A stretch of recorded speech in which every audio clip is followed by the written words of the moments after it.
University of Portsmouth, we have several programs for autistic students to help them throughout their transition into university and during their studies. One of these programs is Welcome Ambassadors, which is more like a peer support group. The university has set up a group of people who the incoming autistic students can contact for informal support and to ask any questions if they have about university. The aim of this group is to provide a friendly space for new coming university students with autism to be able to ask questions or ask for assistance in a non-judgmental environment. Anybody in the group can answer questions, whether that be a welcome ambassador or another experienced student or a first-year student. This program is very valuable for new-coming autistic students to feel connected to other students and to belong a group. And it's also important for autistic students who are ambassadors to develop their leadership and mentoring skills at university. Another program for autistic students is Student Wellbeing Service, which offers a wide range of advice and support to help students who are struggling and who are having personal or emotional difficulties or mental health symptoms, which makes it harder to cope with the academic and social demands of university.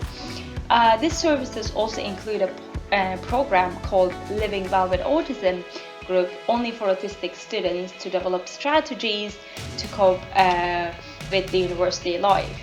Another service for autistic students at university, at Portsmouth University, is Autism Hampshire, which provides specialist mentoring support in partnership with Portsmouth University. The team of qualified specialist mentors is experienced in providing one-on-one support to higher education students who are autistic or mentally ill.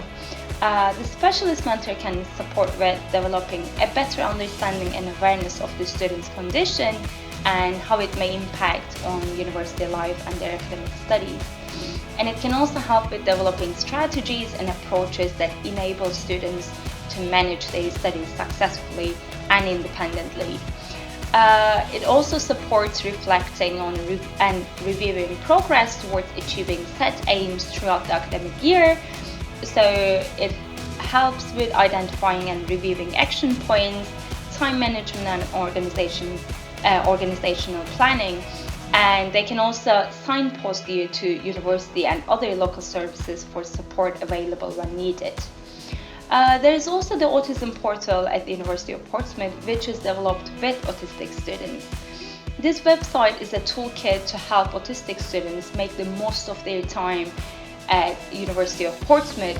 So it provides practical tips for students about all aspects of university life, including accommodation, meeting new people, teaching and learning tips, and tips for improving mental health.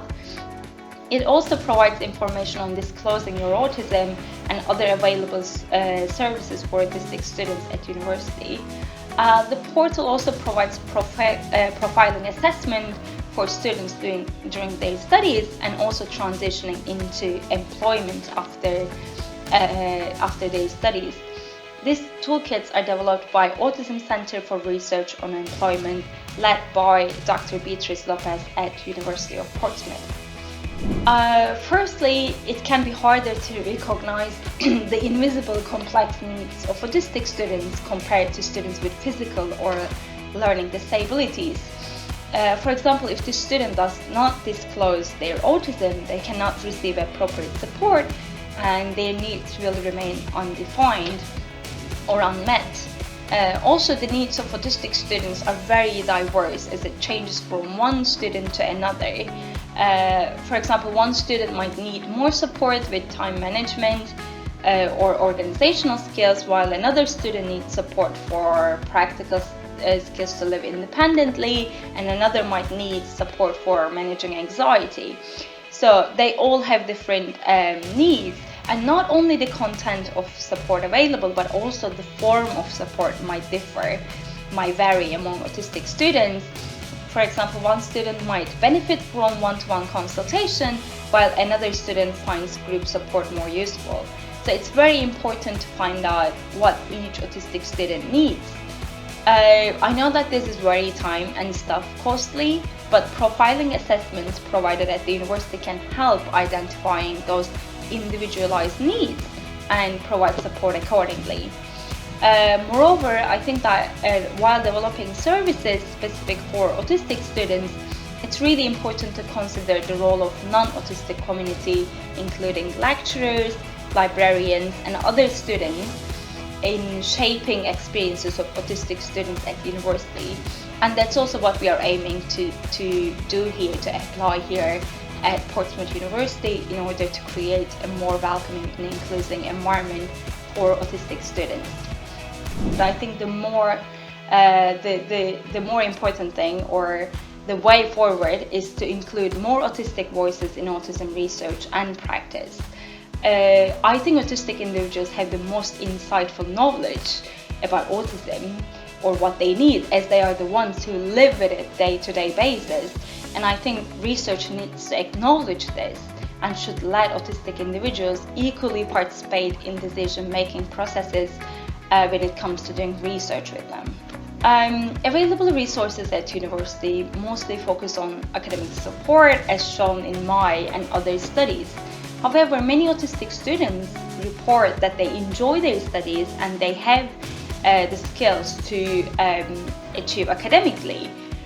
Moreover, recent research has shown that support use among autistic students are low. So this indicates that there is a mismatch between what services offer at university and what autistic students actually need. Therefore, I believe that we need to include autistic students in every stages of research in order to identify what they need the most at university to address this mismatch. And not only students, but professionals who work with autistic students or providers of support should be included in research to discuss how support can be efficiently delivered and what can facilitate or hinder student and staff engagement for support. So the community-based participative research allows us to develop efficient strategies for developing and delivering support at university, especially for autistic students. I think this is a very important question, and we all have a role in this, as most of the social experiences of autistic students are determined by how others approach them rather than the other way around. So every student is different regardless of a diagnosis, so they learn differently and their struggles and strengths are different. So I think it's really important to be aware of and understand these differences.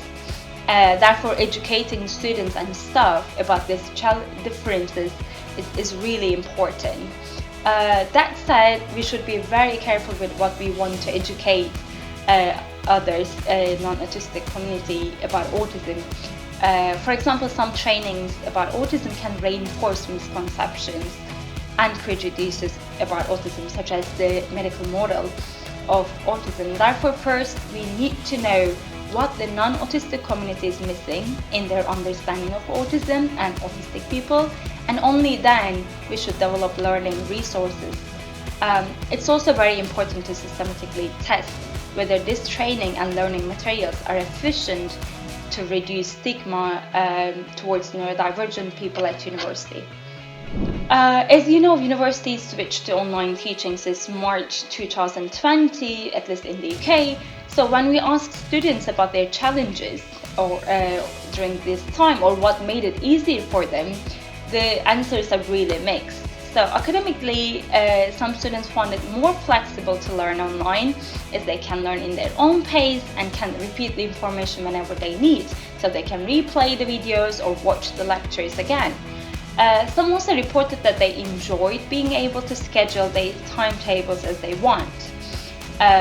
Also, some students found it easier to study from home, as they do not need to commute because they might have anxiety to travel or come to a class. So it's easier and more comfortable to study from home. But what they seem to struggle is getting immediate support from a lecturer or a peer, as they cannot directly ask about the coursework to their peers or lecturers during or after the class. I think students struggle more socially than academically during the pandemic, as they are more isolated from others and other students. Also, some reported that online group meetings are harder for autistic students to express themselves in front of a screen, and they would much prefer face-to-face interactions. And one thing all students, but especially autistic students, struggle during the pandemic is uncertainties due to constantly changing rules and regulations during the pandemic. In order to provide clear information and guidelines for autistic students about the pandemic and how to stay safe, there's a new section about COVID-19 at the University portal where students can read about the updates and follow the tips to stay safe during the pandemic.